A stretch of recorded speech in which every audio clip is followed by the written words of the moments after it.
All right, good afternoon. As you know, in about 44 minutes, and I'm sure they will be on time, the President's Security Council for the month of September, Mr. Sang-Jin Kim, who is the Chargé d'Affaires of the Permanent Mission of the Republic of Korea, will be here to brief you on the program of work. As a reminder, for those of you who are connected by Zoom, there will be no Zoom connection for that briefing, but you will be able to follow it on UN Web TV. Our good friend Sharon Birch, spokesperson for the President General Assembly, will be here to brief you tomorrow, which we expect, sadly, to be her last briefing as the representative of the PGA. Over the long weekend, you will have seen that the Secretary General was in Tianjin in China, where he was invited to take part in the Shanghai Cooperation Leaders Summit. Speaking during the Shanghai Cooperation Organization's Plus session yesterday, the Secretary General said that we are moving towards a multipolar world. We need principled leadership to strengthen multilateralism, uphold the rule of law, and deliver for people, as reflected in the Pact for the Future. He added that the Shanghai Cooperation Organization is uniquely positioned to help shape a more peaceful, inclusive, and sustainable future. Turning to the situation in Ukraine, the Secretary General told the leaders of the summit that it is past time for a ceasefire leading to a just, comprehensive, and sustainable peace in line with the UN Charter, international law, and relevant UN resolutions. The Secretary General also reiterated his call for an immediate and permanent ceasefire in Gaza, an immediate and unconditional release of all hostages, unimpeded, safe, and sustained humanitarian access. We shared those remarks with you. While there, he had several bilateral meetings, including with the President of China, the Secretary General of the Shanghai Cooperation Council, the Prime Minister of Cambodia, and the President of Iran. You will have seen all those readouts that we shared with you during the weekend. He now arrived in Papua New Guinea. Earlier today, he met with the Governor General, Bob Bofeng Dade, as well as the Prime Minister, James Marape. Later in the day, during a press conference with the Prime Minister, the Secretary General said he was honored to be the first UN Secretary General to visit Papua New Guinea and to join in celebrating 50 years of the country's independence. For the past 5 decades, he said, Papua New Guineans have taken on a profound task to weave their breathtaking diversity into one people, one country that leaves no one behind. Papua New Guinea has long led the charge for climate justice, he said, and as we approach the UN Climate Conference in Brazil later this fall, he added that the world must move faster to keep the 1.5-degree limit alive and also to produce a credible path to achieving the 1.3 trillion United States dollars objective decided in Baku during the last climate conference. Tomorrow, the Secretary General will address a special session of Parliament to mark the 50th anniversary of the country's independence. We've shared those remarks with you under embargo. And you should be able to follow those on the UN Web TV if you're up in the middle of the night. You will have seen that over the weekend, we issued a statement on Yemen in which the Secretary General strongly condemned the arbitrary detention of UN personnel by the Houthi de facto authorities in Yemen. He further condemned the forced entry into the premises of the World Food Programme, the seizure of UN property, and attempts to enter other UN premises in Sana'a. The total number of UN detained staff at this moment, after this latest action, now stands at least at 18. This is in addition to the 23 colleagues already arbitrarily detained, some since 2021. You will recall that one of our colleagues died while being held in custody by the Houthis, and that took place in February of this year. The Secretary General strongly reiterates his demand for the immediate and unconditional release of all those who have been detained, including all other personnel from the UN, international organizations, NGOs, civil society, and diplomatic missions. Our personnel and that of our partners must never be targeted, they must never be arrested, and they never must be detained while carrying out their duties on behalf of the United Nations. Meanwhile, our special envoy for Yemen, Hans Grunberg, just concluded a visit to Muscat in Oman, where he met with senior Omani officials as well as the Ansar Allah chief negotiator Mohammed Abdel Salam, and representatives of the diplomatic community. In these meetings, Mr. Grunberg reiterated his strong condemnation of these detentions, stressing that these detentions, as well as the forced entry into our premises and taking of UN property by Ansar Allah, seriously endangers our ability to operate in Yemen and deliver much-needed assistance to the people of Yemen. He also emphasized that these actions put all UN staff and operations at risk and and underscored the fundamental obligations to respect and protect the safety of our colleagues. Mr. Grunberg also expressed his deep concern over the continuous cycle of hostilities between Ansar Allah and Israel and its repercussions inside Yemen and for the wider region. Turning to Afghanistan, you will have also seen over the weekend we issued a statement which the Secretary General said he is deeply saddened by the devastating loss of life caused by the Sunday's earthquake in the eastern Nangarhar province in Afghanistan. He expressed his solidarity with the people of Afghanistan, extended his sincere condolences to the families and victims, and wished a speedy recovery to those injured. He also said the UN in Afghanistan will spare no efforts to assist people, but noted that current humanitarian funding is insufficient to address the needs. He called for additional resources to be urgently dispatched to respond to the tragedy and crisis at hand. On the ground, our humanitarian colleagues tell us that preliminary reports from the de facto authorities now indicate at least 1,400 people have been killed and more than 3,100 injured. Casualty figures are expected to rise further as search and rescue teams reach affected areas. We have dispatched at least 25 assessment teams to the region to assess the situation. We're already supporting the response by deploying critical items to areas that can be reached. For example, our colleagues at UNHCR, the UN Refugee Agency, are deploying pre-positioned essential relief items from stockpiles in Kabul. That includes tents, that also includes blankets and solar lamps. Our humanitarian colleagues note that an immediate priority needs to include emergency shelter, critical medical supplies, drinking water, and emergency food assistance. The de facto authorities have launched an immediate response, flying hundreds of medevac cases to regional hospitals for care and clearing blocked roads. They also humanitarian partners are also seeking ways to mobilize additional air assets to reach those in need. Shelter material and medical supplies are running low, and the current funding is insufficient to address all needs, as we've been saying. Our emergency relief coordinator, Tom Fletcher, called for the international community's support to scale up emergency relief efforts. We and our partners are developing an emergency appeal, and we'll keep you posted. Yesterday, the Deputy Emergency Relief Coordinator, Joyce Masuya, released $5 million from the Central Emergency Response Fund to help kickstart our response, and that will be matched by $5 million from the Afghan Humanitarian Fund. Our colleagues note that the earthquake has added death and destruction to a country already facing multiple crises, including severe drought and a return of millions of Afghans from neighboring countries. Our UNHCR colleagues also report that a number of the victims had recently returned from Pakistan, where they had been forcibly returned to Afghanistan. Turning to the situation in Gaza, the Office for the Coordination of Humanitarian Affairs warns that military activities continue in and around Gaza City, but also in the south, taking a heavy toll on civilians, including deaths, injuries, and further displacement. Our colleagues report that people continue to flee, mainly towards the coast, and since August 14th, our partners monitoring population movements have recorded more than 76,000 new displacements. More than 23,000 of these movements were from northern to southern Gaza. Most of the remaining displacement was within Gaza Governorate.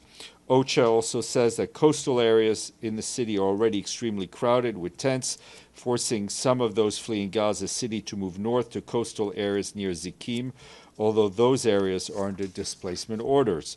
Meanwhile, there continues to be daily reports of malnutrition-related deaths in Gaza. Our colleagues from the World Food Program say the situation continues to deteriorate, noting that families without able-bodied members face the highest risk of severe malnutrition. For this reason, last Tuesday, WFP resumed the distribution of digital vouchers following a 5-month pause and have so far reached 22,500 people, prioritizing vulnerable groups, including people with disabilities and female-headed households. We and our partners are also continuing to transport food and other medical supplies to and from the crossings, but the current situations on the ground have not yet allowed us to resume community-based distribution. WFP said violence among crowds and convoys make organized distribution nearly impossible to put civilians and staff at risk. Adding to these difficulties are congestion at entry points and supply shortages. Only a ceasefire will ensure the necessary conditions for a massive response to prevent famine spreading further.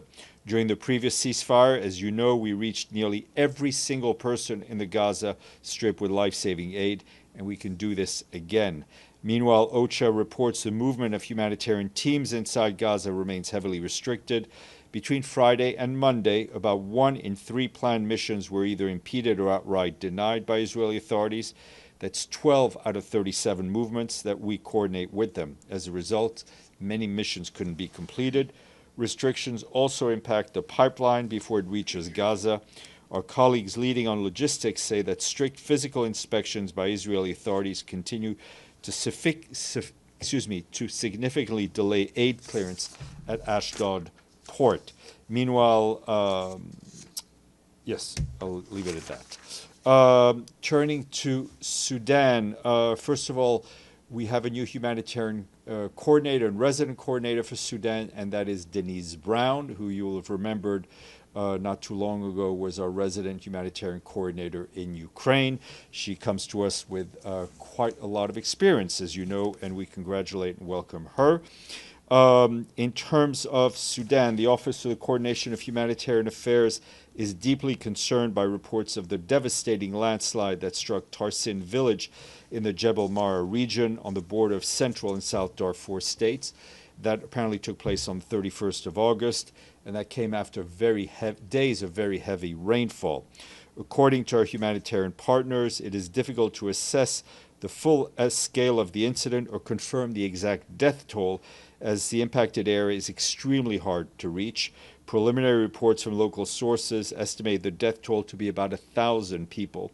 Our humanitarian partners, though, have reported significantly lower numbers.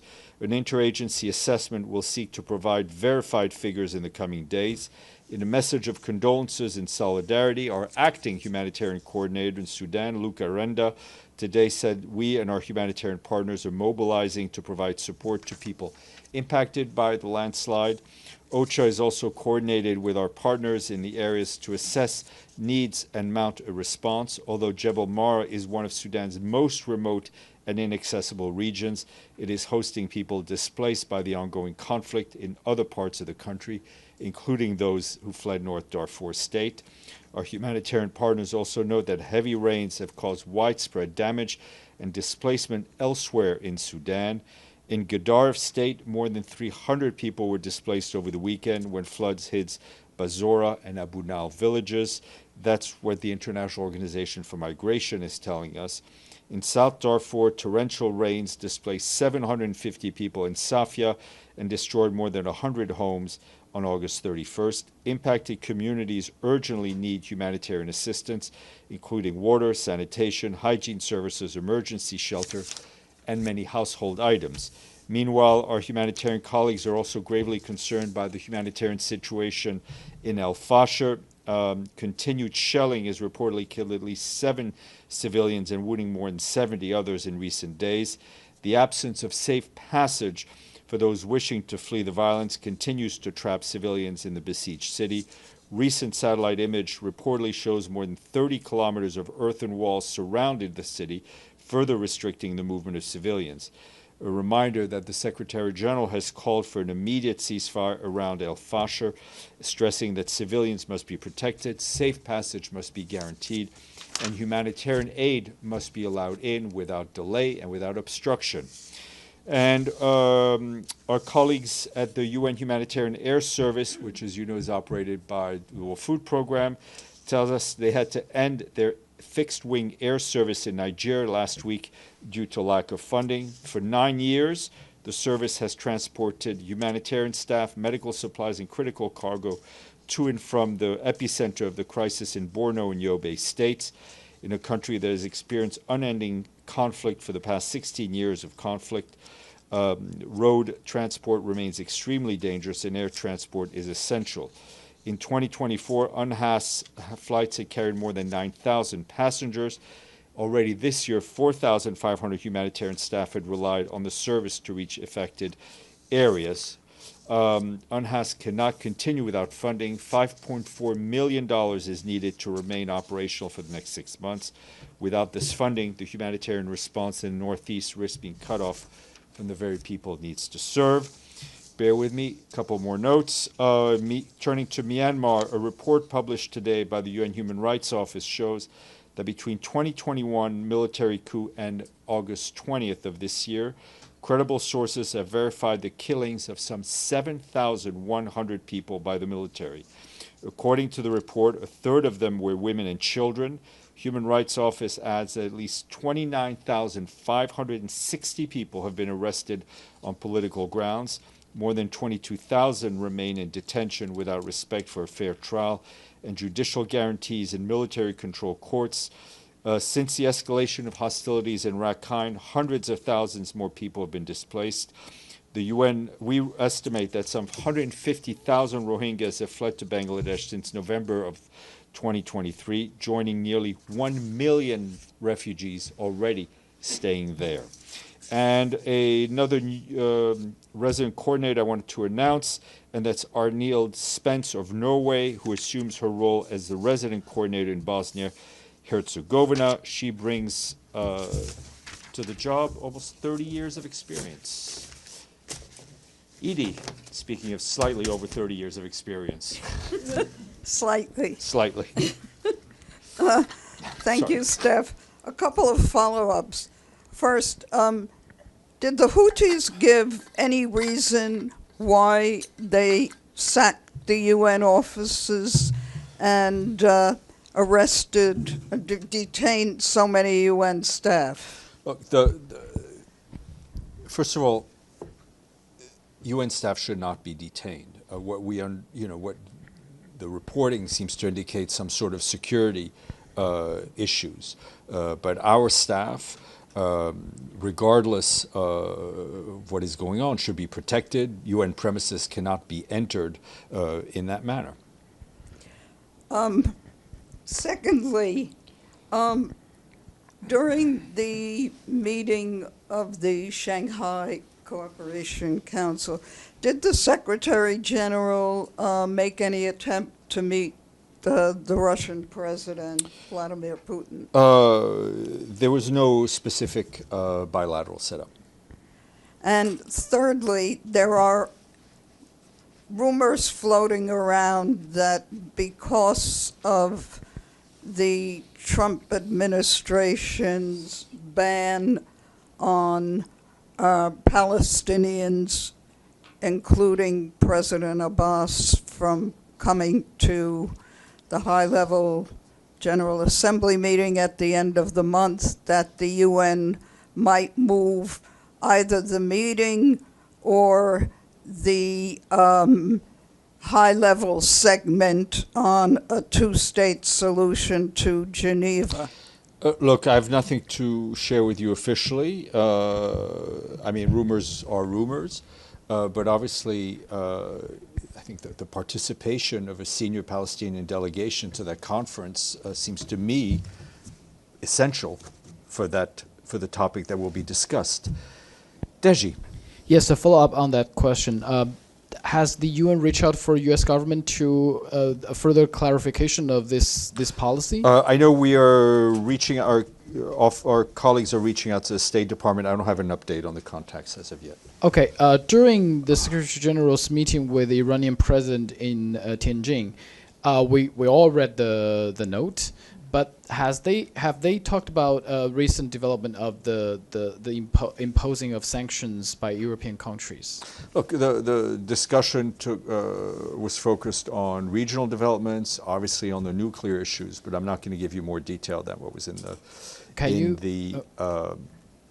readout.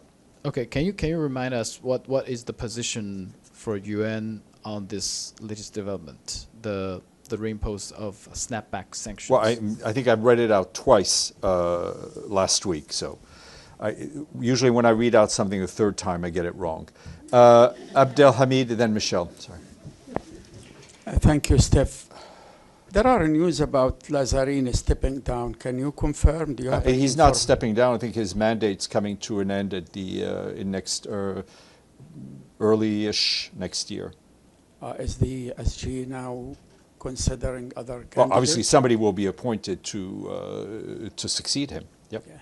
Thank you. The second thing, Dalal Hawamda is a 14-year-old girl near Hebron in the village of As-Samua. Settlers ran over her, almost killed her. She's in critical condition. Such a crime, why doesn't come in the briefing? I have not seen that specific report, but we'll look into it. Michelle. Sorry, just clarifying, while the SG was in China, he didn't cross over with Kim Jong-un, did he? No, they were not there in China at the same time. Sorry, Linda, and then we'll go. Thank you, Steph. Apropos of Yemen, what is the UN's role? Can you just shed some light in terms of what the UN's role is in the non-Houthi controlled areas of Yemen where, you know, well, I mean, the UN's role is primarily, in Yemen, is probably humanitarian, a country where people, regardless of where they live, face tremendous humanitarian challenges. So there's a big presence in the south, the east, the other parts of the country as well? Yep. Thank you. Zara. Hi, Steph.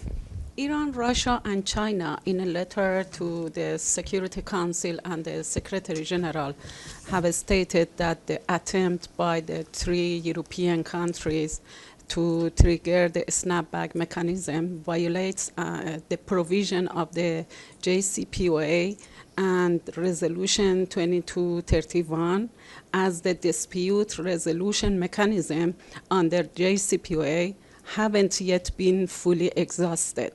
They have called for the move to be considered null and void. What is the Secretary General's position on this matter? Well, that will be an issue for the Security Council to decide. This, as you know, the UN is not a party to the JCPOA. The Secretary General's message is for Iran and for the countries parties to JCPOA to use this window of opportunity to intensify their diplomacy. Yes, please. A follow-up on Shanghai Cooperation Organization Summit. During his statement in Tianjin, the Secretary General says we are moving towards a multipolar world, and the SCO is also now the world's largest regional organization by population and geography.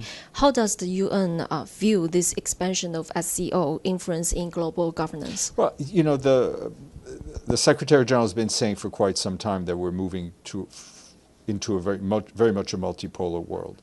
He has also very publicly said that it is important for the UN to work with the various groupings that we are seeing, whether it's the SCO, the G20, CARICOM, I mean, all of the African Union. This is all part of the kind of the layered multilateralism that the Secretary General often speaks about.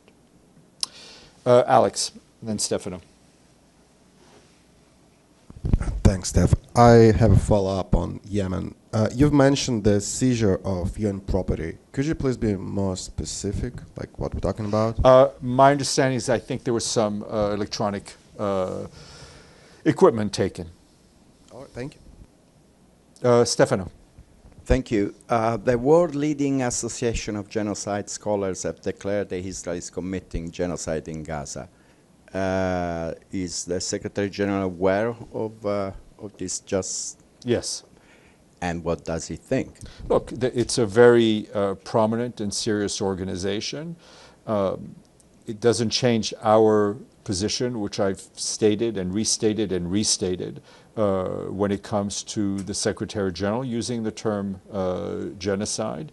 This doesn't stop us almost every single day in condemning and decrying what we are seeing taking place in Gaza. And then another question. Apparently France has put its hospital on alert for a war that could start by March 2026. Is the Secretary General aware of this? I have and no what does clue he what think? you're talking about, Stephane, but I'm happy to look into it. Deji. Yeah, just a very quick question. Do we know the nationals of those who detained in Yemen? They are local staff, national staff. They are national staff. There is an additional person who is an international, which would bring us to 19, who we hope will be released today, if not already done so. But whether national or international, they should all be released immediately. Okay. I'm sure our friends from the Republic of Korea will be here in 17 minutes, 18 minutes.